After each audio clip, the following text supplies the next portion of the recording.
buenos días, Ana. Muchísimas gracias por estar con nosotros. Eh, un coloquio más del Buen Quehacer Médico, del BQM, y hoy tenemos a Ana Pastor Julián. Voy a hacer, si te parece bien, una breve introducción de tu currículum, que es extensísimo, pero bueno, un pequeño resumen. Y voy a empezar por lo que yo sé que más orgullo te produce dentro de todo tu desarrollo profesional, que es que eres médico, que eres médico especialista en medicina familiar y comunitaria, que has ejercido tu profesión como clínica y a partir de ahí poco a poco has ido evolucionando, ¿no?, a lo largo de tu vida. Eres ahora vicepresidenta segunda del Congreso de los Diputados y secretaria ejecutiva de Sanidad del Partido Popular, diputada en el Congreso de los Diputados por Madrid. Ha sido presidenta del Congreso de los Diputados desde el año 2016 hasta el 2019, ministra de Sanidad y Consumo de 2002 a 2004 y ministra de Fomento desde el año 2011 al año 2016. Ha sido profesora asociada en la Carlos III de Madrid, en la asignatura de Sistemas de Gestión Pública Comparada, funcionaria de carrera del Cuerpo Superior de Salud Pública y de Administración Sanitaria, máster en Dirección de Empresas, Salud Pública y Administración Sanitaria, y ha ostentado distintos cargos en la Administración, entre ellos directora general de MUFACE en 1996 y subsecretaria del Ministerio de Educación y Cultura en el 99, del Ministerio de la Presidencia en 2000 y del Ministerio del Interior en el año 2001. Y a lo largo de su carrera política, de tu carrera política, ha sido elegida diputada de las Cortes Generales por Pontevedra en 7 legislaturas y una por Madrid. Un verdadero honor y una verdadera suerte tenerte con Muchas nosotros, gracias. Ana. Y bueno, vamos a centrarnos en el periodo en el que fuiste ministra y tus conocimientos sobre Ujú. el Sistema Nacional de Salud, ¿no?, y nuestro modelo sanitario. Y ahí hay 3 leyes que se desarrollan en tu ministerio, 3 leyes que nacen en el año 2003.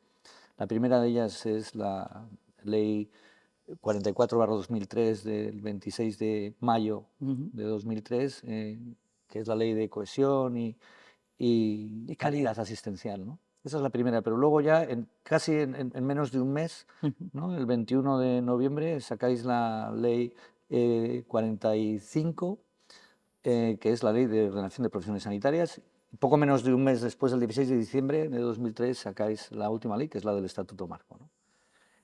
Pero me voy a centrar en la Ley de Ordenación de las Profesiones Sanitarias de 2003. Una ley que tiene una introducción en la que ya se habla con mucha claridad de la necesidad de que las profesiones sanitarias eh, trabajen en la multidisciplinaridad y antes de la regulación se llegue a ese consenso profesional para que luego se regule la ley. Diciendo en la ley, en la introducción, yo creo que muy visionario y muy moderno, diciendo que no es una ley que trate de cerrar las competencias, sino muy al contrario, lo que trata de hacer es promover y potenciar el desarrollo de esa transversalidad entre Ujú. profesiones sanitarias. ¿Te parece, y esta es la pregunta, te parece que es una ley que debería renovarse, que 20 años después está Ujú. obsoleta? Bueno, primero de todo, dar las gracias y sobre todo hacer esta pequeña entrevista en un lugar tan emblemático como es la Academia aquí en Cataluña, en Barcelona, ¿no?, donde está parte del saber de nuestra profesión, de la profesión médica. Y agradeceros a la Organización Médica Colegial y al presidente, a ti, esta entrevista, ¿no?, porque me da la oportunidad de explicar algunas de las cosas que, aunque tú lleves al Parlamento las leyes y se aprueben por unanimidad, como fue mi caso, con el apoyo de todos los grupos políticos, a veces lo que es la propia filosofía de la ley no se ha entendido del todo por qué se hace esa ley, por qué se hacen esas leyes y para qué. Y sobre todo que una ley, después de 20 años, hablando de algo tan importante como es la sanidad y es la medicina y es el ejercicio de las profesiones sanitarias, han cambiado muchísimas cosas, hemos cambiado nosotros y han cambiado muchas cosas. Por lo tanto, creo que son leyes, no porque las llevara yo al Parlamento, muchas las redacté de puño y letra, están redactadas por mí con la supervisión de juristas, pero es necesario una modificación para mí bastante importante, sobre todo para dar respuesta a lo que tenemos que hacer los médicos, es dar respuesta a las necesidades de los pacientes. Por lo tanto, creo que tanto la Ley de Cohesión y calidad del Sistema Nacional de Salud, como la Ley de Ordenación de las Profesiones, requieren un nuevo enfoque propio del siglo donde estamos, pero sobre todo que estamos en el 2022 y que han cambiado muchas cosas, porque creo que es muy necesario replantearnos sobre todo la organización del propio modelo del Sistema Nacional de Salud. Hay otro tema que es importante y es importante para la organización médico-colegial como tal, que es el tema de la autorregulación de la profesión. Ujú, Esto que viene ya de Enrique VIII, que no es nuevo, pero que lo que busca es que, paralelamente a que los médicos tengamos que cumplir el Código Penal y el Código Civil, como cualquier otro ciudadano, tenemos que cumplir también el Código Deontológico, ¿no? ujú, Y establecer unas normas de ujú. autorregulación. Esto, a medida que ha ido pasando el tiempo, la Administración, en ese afán regulador y constante, ha ido separándose un poco de nosotros. Yo repito mucho esto de que, oiga, llámenos, que somos consejeros gratuitos y Ujú. tenemos el conocimiento de la clínica y del día a día del hospital y de los centros de salud, pero progresivamente nos estamos separando. ¿Crees que debemos llegar a ese punto de corregulación, ahora esto que se dice tanto de la cogobernanza, ¿no?, con Ujú. el Consejo Interterritorial, hacerlo lo mismo con las profesiones? Bueno, precisamente cuando se elaboraron estas dos leyes de las que estamos hablando, hay una parte que creo que es importante, que se introdujo, que es cómo participaban los profesionales sanitarios, como los médicos, por ende, cómo participaban en el diseño y especialmente en todo lo que tiene que ver con el ejercicio profesional. Y de ahí que se creó el foro profesional y también una comisión consultiva, ¿no? Que luego ha tenido varias modificaciones posteriormente, pero que creo que hay que desarrollarlo y hay que desarrollarlo dando más funciones, porque efectivamente en parte, y ahora si tenemos oportunidad hablaremos de la LOPSI, de su desarrollo, creo que hay muchos aspectos que están sin desarrollar. Muchos de ellos, por ejemplo, en la formación continuada de los profesionales, a quien le corresponde. Es una profesión que si no estudias y no te formas a lo largo de un año, pierdes una parte importantísima de tus conocimientos.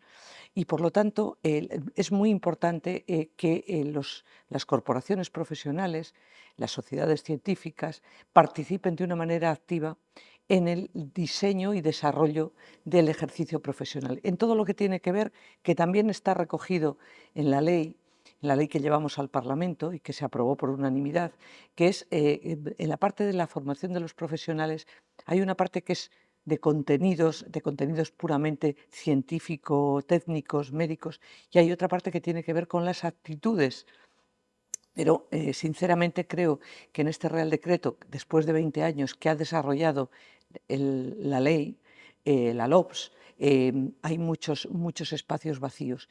Está bien que se diga que hay que formar a los profesionales que estén desarrollando la formación especializada, a todos los sanitarios, en principios éticos, en conocimiento del Sistema Nacional de Salud, en la relación con los pacientes, etcétera, pero creo que eso tiene que empezar mucho antes, tiene que empezar en las facultades de medicina y por lo tanto creo que es fundamental y lo venimos definiendo desde hace tiempo, que se haga un gran plan de recursos humanos del conjunto del sistema, donde se analicen elementos cualitativos, cuantitativos y también cualitativos.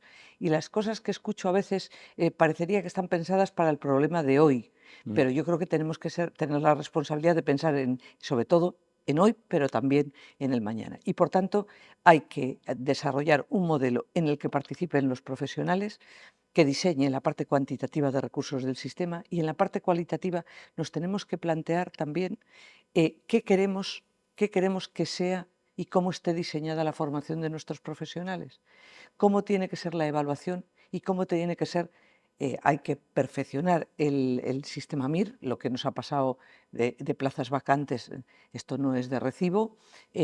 Tenemos que, el sistema de elección tiene que ser un sistema que cada profesional, cada médico, cada enfermero, etcétera, que elija que vaya a elegir una plaza, tenga la disponibilidad de todas las plazas que están vacantes y no quede ni una sola libre con las dificultades que tenemos en este momento. Hay que regular cómo retribuir, tanto desde el punto de vista de incentivos profesionales como de incentivos también materiales, económicos, a los profesionales que ocupan puestos de difícil cobertura.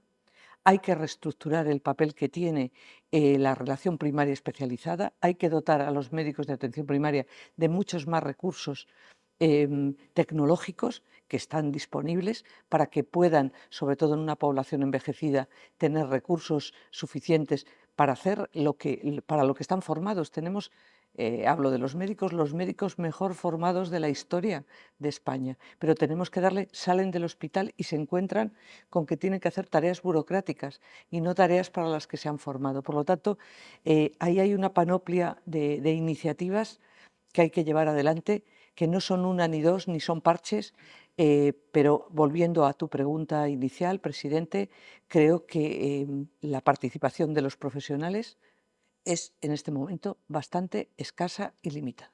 Y por lo tanto soy favorable a ese principio que no es de ahora, de que haya una parte de autorregulación y sobre todo que tengáis tanto las corporaciones profesionales como las sociedades científicas un papel muy activo en la formación de los profesionales, en toda esta parte de transversalidad, que se llama de transversalidad, que me parece bien, pero que creo que también hay que llevarla a la parte que cuando un residente entre de R1 en un hospital o un enfermero en su primer año tenga ya esa parte que tiene que tener todo profesional y también evaluarla en el sistema MIR, esa parte de aptitudes que son las aptitudes muy importantes y las actitudes, que está recogido, por cierto, en la ley. Ya se recogió entonces, además de mi puño y letra, se recogió las aptitudes y actitudes. Actitudes. Sí, bueno, pues un poco en esa línea, ¿no? Este nuevo Real Decreto de Especialidades que ha salido, el 549/2022, de 14 de julio. Esta era la pregunta que te iba a hacer, si te parece poco ambicioso, ¿no? Hablando de ese continuum formativo que tú acabas de explicar, ¿no? Desde el ingreso en la Facultad de Medicina hasta el tiempo de grado, ¿no? Este problema que tenemos ahora de lo que llamamos la mirificación de la carrera, ¿no? Ujú. Tan trágicamente, pues eso es quinto y sexto de carrera, que es cuando realmente entras en contacto con el Con la clínica. paciente y con la clínica, y los chavales están muchas veces más dedicados al aprendizaje de una metodología de examen que a lo que es la Ujú. pura medicina, ¿no? Y luego ya ese enlace en el que yo no puedo estar más de acuerdo contigo, ¿no? Esa medición entre aptitud y actitud, ¿no? Hay gente que puede tener las aptitudes para ser neurocirujano. Bueno, ¿te parece que en ese sentido sí que debemos de profundizar y este Real Decreto se ha quedado un poco, aunque marca así esta parte de las áreas de competencia específicas y las marca en una formación tipo MIR, que debía haber sido más ambicioso? Ujú. He tenido la oportunidad de leer el informe del Consejo de Estado con respecto al Real Decreto y efectivamente señala unas cuantas cosas que son preocupantes. Por ejemplo, que no tengan memoria económica, porque poner en marcha las áreas de capacitación específica, esto requiere de recursos que necesita el sistema precisamente para algo que era mi sueño, ¿no? Ver realidad la troncalidad, las áreas de capacitación específica y la formación continuada. Pues bien, de troncalidad nunca más se supo, de áreas de capacitación específica no se desarrolla en ningún momento cuáles van a ser los recursos, cómo va a ser, se dice, cómo se podrá acceder, pero en ningún caso no aparece ni un anexo donde se diga, se oriente ya de qué estamos hablando. Si esto tenemos que esperar a que haya desarrollos posteriores, posiblemente estemos jubilados ya, estaremos para observarlo. Y la formación continuada de la que he hablado antes, que me parece clave y fundamental, y hay otro tema que es las nuevas especialidades, que el decreto habla de cómo es la metodología para acceder a una nueva especialidad, pero que me parece que habría que haber optado en algunas especialidades, como por ejemplo medicina de urgencias y emergencias, por hacer la especialidad ya y sacarla ya a la próxima convocatoria MIR, que ya llevara incluida esta nueva especialidad, por todo lo que estamos viendo de que hay un fenómeno de traslado de muchos profesionales que están ejerciendo la atención primaria que van justamente a las urgencias hospitalarias. Y yo, en el fondo, lo que creo es que los médicos de atención primaria están frustrados, con perdón de la expresión, porque están muy bien formados, pero sin embargo tienen que afrontar el diagnóstico de una patología sin tener ningún medio tecnológico. Y eso en el siglo XXI, la verdad que me cuesta mucho entenderlo. Y por lo tanto creo que es muy pecato el decreto y creo que, por cierto, no toca el tema de la troncalidad, toca el tema de la transversalidad, pero como principios generales, no diseña el modelo de las ACES, de las áreas de capacitación específica, diseñando ya grupos con un anexo ya que tenga contenido, lo manda todo a un desarrollo posterior y no toca la formación continuada, ni tampoco toca, que sería una buena oportunidad para ver cuál es el papel del foro de las profesiones. Ese es otro tema que es muy relevante, que creo que hay que ampliar competencias, porque creo que es muy relevante escuchar a los médicos, escuchar a los profesionales.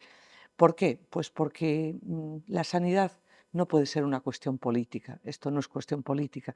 La sanidad, quien mejor la conoce, cómo funciona, incluso nuestras propias carencias, somos los profesionales, con perdón, sanitarios, somos los médicos, todos los profesionales, y creo que tenemos mucho que aportar, especialmente vosotros, ustedes, que están en corporaciones profesionales, que son absolutamente independientes, son corporaciones de derecho público, independientes, pero que tienen un papel clave y fundamental. La participación de las corporaciones profesionales, de las sociedades científicas, tiene que ser clave en el futuro, porque creo que es el conocimiento en profundidad de nuestra profesión y, por ende, de los cuidados que tenemos que reportar a los pacientes. Así como también creo que a la medicina preventiva hay que destinar muchos más recursos. Si nos analizamos lo que destinamos a sanidad, 80 y tantos mil millones de euros, y vemos cómo se reparte ese coste, que para mí no es un coste, es una inversión. Todo lo que se invierta en sanidad es lo que más retorno tiene, porque no hay nada más importante que la salud.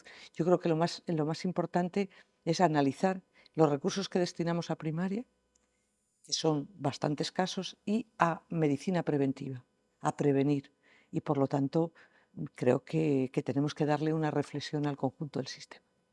Nos has pegado un repaso general a todo, no solo al Real Decreto que acaba de salir publicado. Bueno, sí que esperamos, y esto es que salga un decreto, esto es algo que hemos hablado con la Administración, que salga un nuevo Real Decreto específico para formación médica continuada, que sin duda se necesita, ¿no? Porque, como muy bien dices, ponemos mucho énfasis en la formación médica especializada, pero una vez sales Ahí te a la quedas. actividad asistencial, nadie más vuelve a saber si adquieres o no las competencias adecuadas a medida que vaya pasando el tiempo. Bueno, pues esto sin duda es una petición, formación médica continuada como un Real Decreto específico. Pero has dado en el clavo con lo que dices, creo, de la necesidad de repensar esta relación entre la medicina asistencial hospitalaria y la medicina asistencial en el ámbito de la primaria, ¿no? Esta conjunción y esta alta resolución de diagnóstico que es absolutamente necesaria. Y en esto de competencias transversales, dices que ya deberían de venir, que debemos poner énfasis en la facultad, porque todo el trabajo de troncalidad efectivamente se resume en 2 párrafos que sacan en este Real Decreto, ¿no? ¿Y hacia dónde crees que deberíamos ir? ¿A formación de grado o...? Yo creo que en ambos ámbitos es necesaria esta formación transversal, que por cierto no tiene nada que ver la transversalidad con la troncalidad. La troncalidad, que como estaba definida en la LOPS, es algo diferente.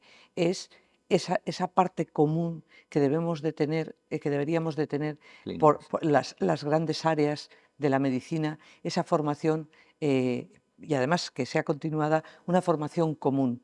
Creo que eso sería muy relevante. De eso no se desaparece la palabra y se sustituye por una parte que es la parte de actitudes, la parte de transversalidad, con la que estoy totalmente de acuerdo, pero que tiene que empezar antes. Es decir, cuando un profesional llega al hospital a formarse, tiene que saber, por ejemplo, que tenemos unos recursos que nos dotamos los ciudadanos con los impuestos de todos, y que esos recursos tienen que disponerse con la máxima eficiencia y eficacia, y tienen que conocer muy bien cómo funciona el sistema, tienen que conocer muy bien todos los recursos que tienen a su alcance, y tienen también que tener un conocimiento en profundidad, no solo conocimientos científicos y cómo soy capaz de ver el borde hepático en una hepatomegalia, sino también esa relación que tienes que tener con el paciente, esa actitud hacia el paciente y esa actitud de lo que aprendíamos. Yo recuerdo con el profesor Sisinio de Castro del Pozo, mi catedrático de patología general, ese acercarte a la cama del paciente ya desde que tienes 18 años, a saber no solamente escuchar el soplo mitral de la válvula mitral, sino también saber cómo le tienes que transmitir al paciente lo que tiene, y también contar con el paciente para todo, porque lo que antes se decía siempre que era una relación de agencia, que el médico teníamos una relación de agencia con el paciente porque parecería que tomábamos decisiones por el paciente, eso se ha terminado. El paciente no solo es el actor principal de la relación médico-paciente y por lo tanto es al que hay que escuchar también y saber que la decisión no solo es del profesional, la decisión es del paciente también. Y por lo tanto, para mí, esa formación, esa transversalidad, que no tiene nada que ver con troncalidad, por cierto, esa es muy importante y también profundizar en el currículum de las facultades de medicina, en el caso nuestro, o de otras profesiones sanitarias. Creo que es clave y fundamental. Bueno, pues eso precisamente que dices, esa relación médico-paciente, es de lo que se trata el buen quehacer médico.